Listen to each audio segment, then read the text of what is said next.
So, yeah, wow, this is just so fascinating. I just, I kind of, as a college missionary or whatever category I'm in, I did sort of observe this transition in real time. COVID is what rotated the door for some reason. That doesn't even necessarily make sense, but anyone who lived through COVID, it does kind of make sense to them. But I saw this in gradual progression, but there is such a massive shift. It's like I said, I don't want to be a broken record on this, but it's just you can't get away from it. There are two distinct forms of secularism that you and I have encountered. And like I said, I'm not the only millennial who's noticed this. Gavin Ortland, Trent Horn, Matt Fradd, I think all seem to have that same impression. They have not nostalgic memories of that time in the 90s and that form of atheism, certainly, but it's like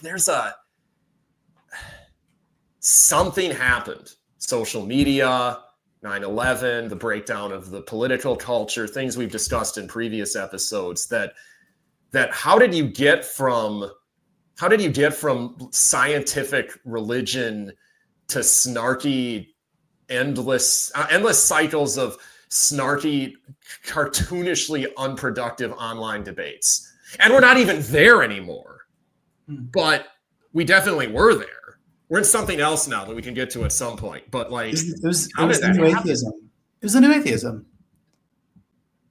Which one? Which one is the new atheism, though? Well, I think of the early 2010s, maybe. I feel like it was really popular then. So just before you entered into it. Yeah, I feel like that's when the peak of Sam Harris, Hitchens, Dawkins. It seems like when that was really taking over the internet as like a big move.